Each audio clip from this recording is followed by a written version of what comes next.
want you to explain this. This is from the Fiat standard, page like 66. It goes on for 2 or 3 pages, these passages. It says the problem with Fiat is that simply maintaining the wealth you already own requires active management and expert decision-making. You need to develop expertise in portfolio allocation, risk management, stock and bond valuation, real estate market, credit markets. Then a few paragraphs later, you say the correct and successful financial strategy under the Fiat standard is to constantly take on as much debt as possible. Be meticulous about making all payments on time and use the debt to buy hard assets and generate future events. 2 more sentences. Under a Fiat standard, users are incentivized to accumulate hard cash flowing assets instead of accumulating more fiat, which continuously loses value. The path to financial success under the Fiat standard lies in acquiring hard assets.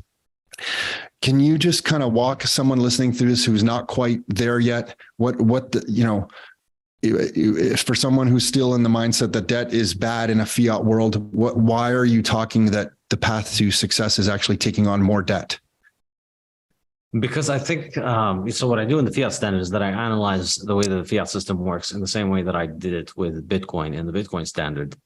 And I try to lay out the mechanics of how it works and therefore the implications and the economic implications of the way that Bitcoin is run or the way that Fiat is run. And so when I do that, you realize that the way that Fiat mines new tokens, the way that new Fiat tokens come into existence is through the process of credit generation.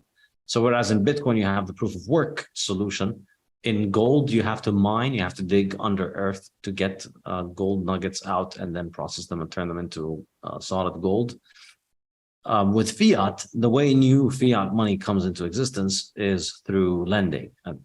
Anytime a bank creates a new loan, it's making new money. Anytime a central bank issues more credit, it's making more money. So that's how the money supply increases. That's where the money supply comes from.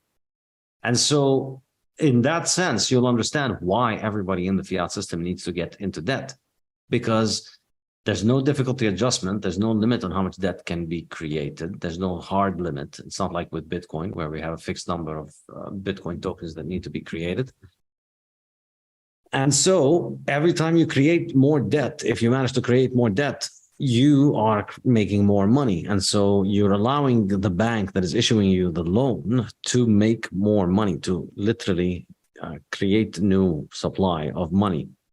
And so therefore, that's profitable for them. So they can cut you in on that deal, basically. And that would allow you to benefit from it.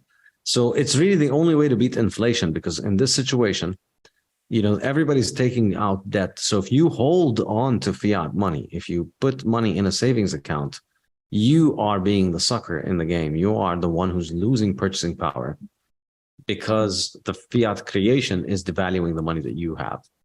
And so on the other hand, if you have your liabilities denominated in fiat money, that's how you can win in the system. So if you're in debt, then you are witnessing your debt decline in value over time. And that's protecting you to an extent from inflation. And so that's what it really comes down to, in my opinion. It just makes a lot of sense to get into debt in the fiat system. That's how it works. And that's why individuals, corporations, governments, everybody is up to their eyeballs in debt in the fiat system. Okay, so if it's valuable for these guys, and I'm just playing devil's advocate with you here a little bit, why in large parts of the Western world now are interest rates just going through the roof? Because that's obviously going to prevent people from going into debt. So what's the play here by the central banking system? Well, so the way that they see it is they look at the world through something they call the Phillips curve. And according to the Phillips curve, there's a trade-off between inflation and unemployment. And the whole thing, this is really the premise that Keynes gave to economics, which is a load of nonsense. And it says that it's the amount of spending in the economy is what determines the state of the economy. And so when there's a lot of spending, then that leads to more economic activity. It leads to more employment. It leads to inflation potentially. When there's too little spending, then you don't get enough employment. So you have unemployment, but you have a decline in prices. So in their mind, there's always this trade-off where either you have high unemployment or you have high inflation. You can't have both be low and you can't have both be high. It's like a seesaw. That's the entire Keynesian frameworks, because according to Keynes, it's all determined by the level of aggregate spending. If your aggregate spending is too high, then you have inflation and no unemployment. If your aggregate spending is too low, then you have unemployment but low inflation. So that's how they look at the world working. And so in their mind, the way to fix an inflation problem is to basically put people out of work. That's the genius way in which they do it. And so they're always obviously tempted to reduce interest rates, and because reducing interest rates means creating more money, and creating money is highly popular politically because everybody wants free money. And so if you promise people to print money to give it to them, the majority of them are going to want to be beneficiaries of it. The majority of them are going to think that they're beneficiaries of it. But realistically, the vast majority are victims of it.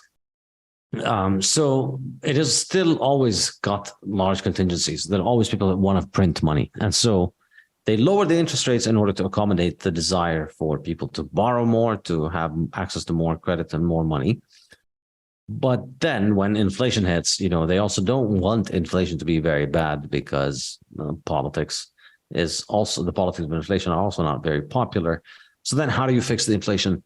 You fix the inflation by reducing the level of aggregate expenditure. And you can do that through raising interest rates. Another way you can do that is by reducing government spending, obviously, but understandably, these people don't mention that one. So there is an easier way of doing it, which is, make you poor, basically. And so they raise interest rates, and then that ruins a lot of people's businesses, puts a lot of people out of business, puts a lot of people out of work. And that then translates to lower levels of aggregate expenditure. And that then leads to the reduction of inflation.